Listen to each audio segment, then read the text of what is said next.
Please help me welcome to the stage, Mike and Alysia Davis!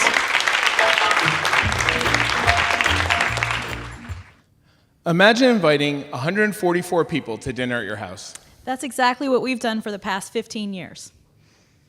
Way back in the year 2001, we wanted to get together with 6 friends.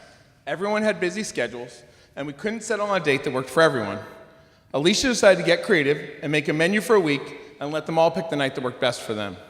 And when he says make a menu, he's being literal here. This was the early 2000s, so I got creative in clip art, and I made a menu booklet that I hand-delivered with a cordial invitation. And somewhere along the way, some coworkers heard of this and made an offhanded comment and said, hey, instead of just doing this for a week, why don't you make a menu for an entire month and invite everyone that you know? Alysia, having no idea what she was getting us into, said, sure, why not? And Cafe Davis was born. Cafe Davis exists as a 30-day dinner party for 10 years. We hosted in the summer until our daughter was born in 2011. We took a year off, reevaluated, and decided to move Cafe Davis to 12 days in December. And I know that some of you are wondering about the logistics of this thing. I know it's a off-the-wall idea, but we host up to 12 guests every night for 12 days.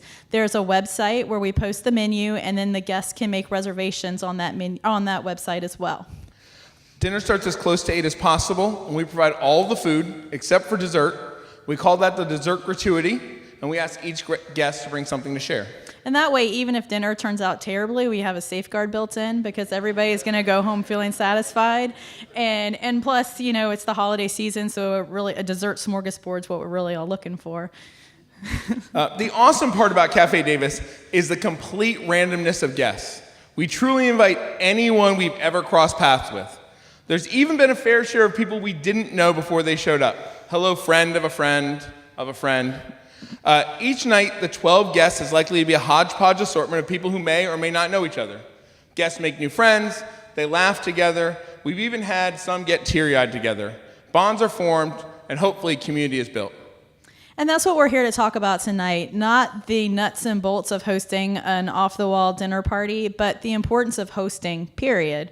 We want to talk about hospitality as a value, and we'll use our many years of experience with Cafe Davis as our backdrop.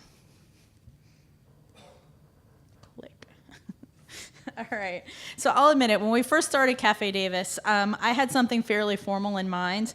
A fun fact about me is that I collect etiquette books, and there's something that I love about the prim and proper nature of a dinner party, although to make a joke, I don't know who really has a table to accommodate a place setting like that. And also way back in 2000, I was still a really avid fan of Martha Stewart. So it was easy to have like these visions of grandeur for a dinner party. The old-fashioned Emily Post version of etiquette is social engagement through adherence to a pretty strict set of social rules. Typically, the host and hostess are experts at conversation management. The food that they or their staff serves is impeccable, but not typically very adventurous. The place settings are typically by the book, and then the house usually looks like a spread from House Beautiful magazine. Yeah, that's not us. Applying those rules to the 21st century is just too much pressure. As time has gone on, we've come to realize that hospitality isn't necessarily about a spotless house, a foodie menu, and Pinterest-worthy decorations. Just keep the wine flowing and the lights very low. What could go wrong? In 2014, our friend Kirsten Moore wrote an article about Cafe Davis in the Stanton News Leader after her first Cafe Davis guest experience. About our kitchen, she wrote, "It's tiny, but they work miracles in it despite the fact that it looks like a bomb went off." We've often described it that same way ourselves. Cooking for 12 days in a row is hard work. By now, we've developed a system, but it's still tough sometimes to time everything correctly, do all the prep work, and still manage to set the table by the time guests arrive. Sometimes it goes off great, and sometimes I set the silverware caddy on fire. It's amazing that it took 14 years before that happened, but luckily we knew where the fire extinguisher was. And with people's busy lives, it's no wonder that many aren't willing to put on their host hat, or I don't know if you can really tell from this picture, but as Mike does, his Santa's apron. But there's actually some research that suggests that not only are people less likely to host events these days, but they're actually less likely to attend them as well. According to the Bureau of Labor Statistics, the average number of hours per day that young adults spend attending or hosting social events on weekends and holidays, which are the times that we're most likely to go to a party, has really declined significantly from 2003 to 2014. There are lots of theories about why socializing at events like dinner parties and house parties seems to be in decline. Some people think they don't have enough space, hosting is costly, technology means that sometimes binging on Netflix seems more fun than chatting it up with strangers. And it's harder and harder to nail down RSVP as people try and balance their busy schedules. And then, of course, there's a daunting rise of foodie culture. Dinner parties existed as a social staple for many years because the food that was typically served was pretty simple. According to the Center for Culinary Development, there are a lot of characteristics that are held in common by people who would identify as foodies. Some of them, for instance, is that they value authenticity when they're eating ethnic food. They want to be able to customize their menu items and choose add-ons when they want to. They're concerned about healthy foods. They want to know where the ingredients are coming from. They also, as you can see in this picture, embrace social media as a vehicle for self-expression, and they like to take pictures of their food and check in at trendy restaurants and jump on the bandwagon for the latest culinary trend like cronuts. Trying to morph a dinner party to meet such standards will stick a Ginsu knife in your good intentions real quick. We've had people stumble on Cafe Davis in the past expecting it to be a foodie endeavor, and that's just not who we are. While there's still plenty of adventure, we rarely duplicate a recipe, for instance, and we haven't even tried most of the recipes before the night we serve them. We still manage to make things as simple as possible for us. But to be completely honest, embracing simplicity was a hard-earned lesson on our part. In the early days of Cafe Davis, I just didn't get it, and I didn't really think through the implications of a lot of the recipes that I chose. So, like, there was that one time that I tried to make like 12 or 14 calzones simultaneously in one oven. Or the time that we had 20 people coming for dinner, and I took off day drinking for a friend's birthday, while Alysia tried to prepare Cornish game hens for each guest. But that's a long and involved story, better saved for the after party. And you should hit him up for those details later. I think that Gordon's going to tell you about the after party when we're done. But even though we're not going to boast about going to Nova to get some off-the-wall ingredient, we do go to great lengths to try to make sure that it's a memorable occasion for our guests and that they're comfortable.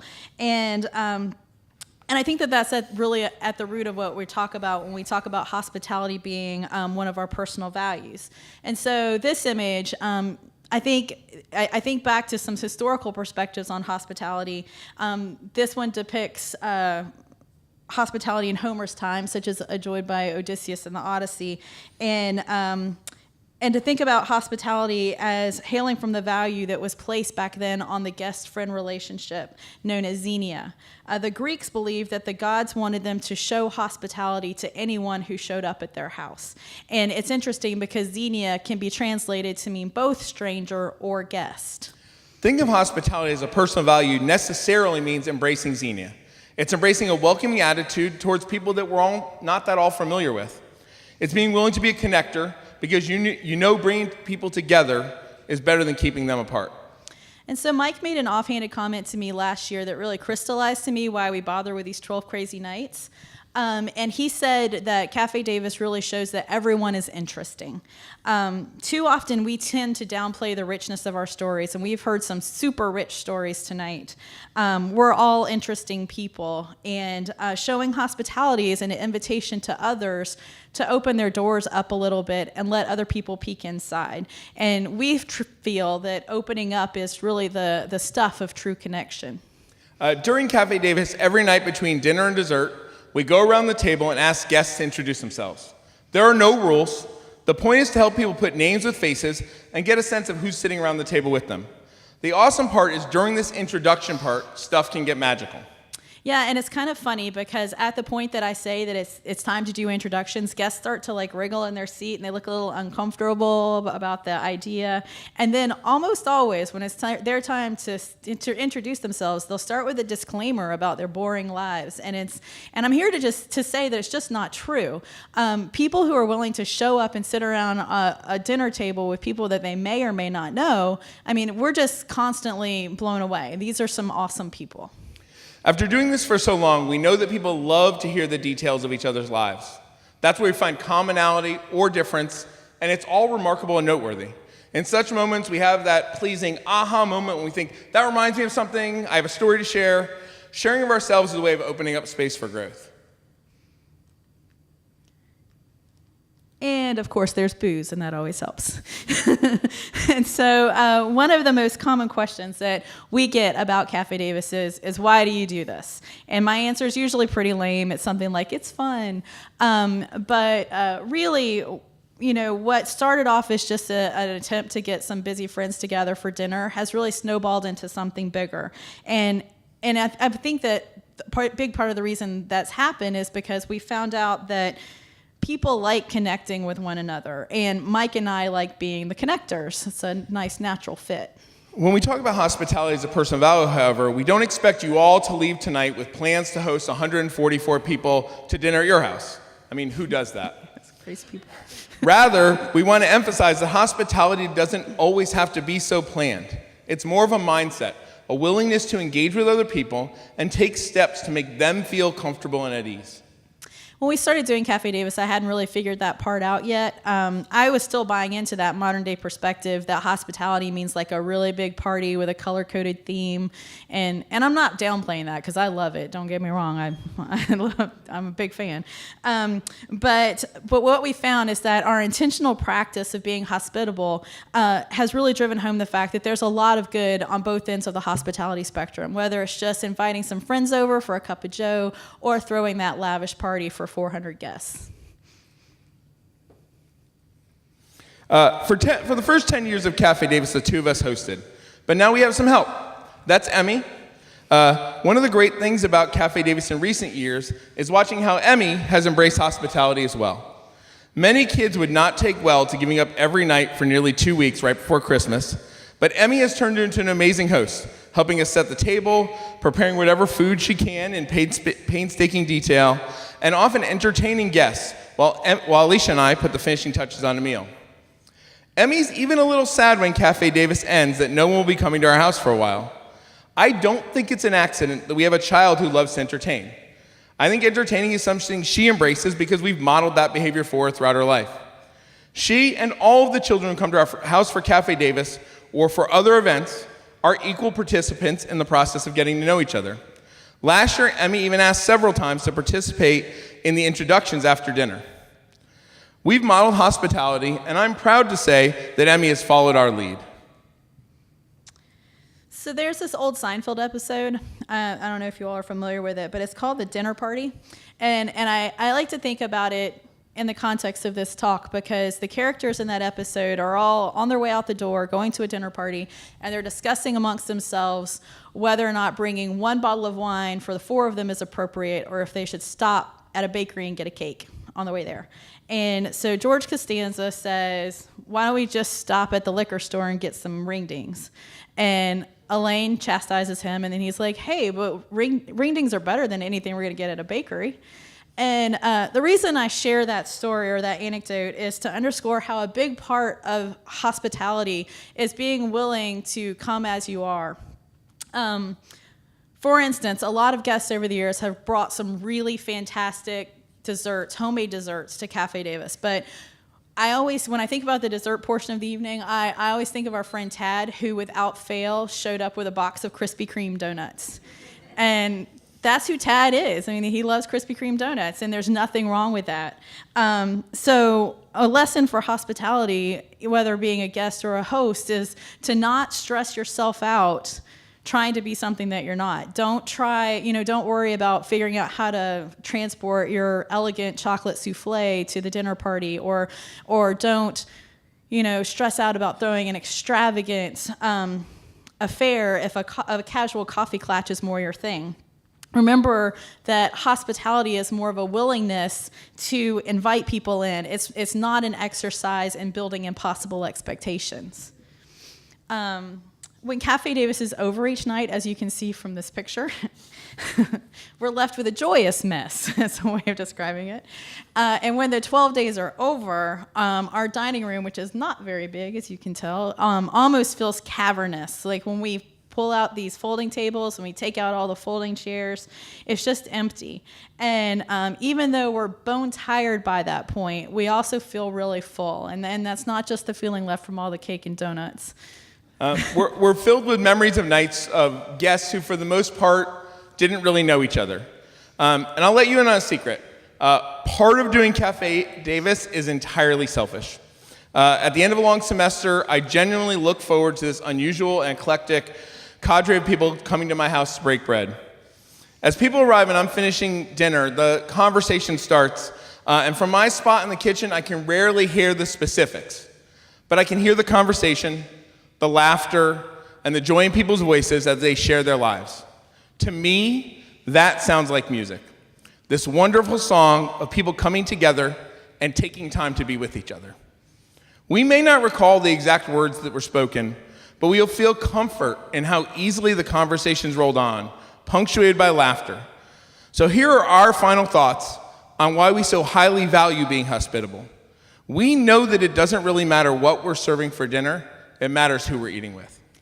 And we also know that when we make a conscious effort to invite people in, that we're transformed as well. At the very basic level, our goal is to serve palatable food to our guests. But we don't want anybody getting sick or anything. We want it to be edible. But we also know the fact that the guests come from all corners of the community also impacts everyone's experience. And we've seen over and over again how a willingness to pursue authentic human connection and the opportunity to break bread together actually feeds our spirits. We hope that you'll leave here tonight inspired to open yourself and give hospitality a spin. What we do with Cafe Davis is way out of the norm. But we've also come to truly realize the promise of hospitality by taking it to the extreme. Even if the practice of going to a dinner party seems routine, the production of hosting 12 of them in a row is something altogether different. So thank you for being a part of our journey. If you've been to Cafe Davis before, we really look forward to seeing you again. And if you haven't, then you're cordially invited. Just follow us on Facebook or see us at the after party for more details. And we really hope that something that we've said may have convinced you to try hosting something yourself sometime soon. We're proud to say that our guests get to experience something also experienced by 144 other people every year. And as the years go on, those numbers, will hopefully increase. And the reason why we do this, the reason why we host this event is because we are made for community. And we really hope that you know that any act of hospitality, no matter how big or how small, has the same transformative potential. And so I'm going to end by quoting, it's one of my favorite quotes by the Persian poet Rumi. He wrote it in the 13th century about hospitality, and I think it really resonates with the message that we're trying to convey tonight. And he said, "This being human is a guest house. Welcome and entertain them all. Meet them at the door laughing and invite them in. Be grateful for whoever comes, because each has been sent as a guide from beyond." Thank you.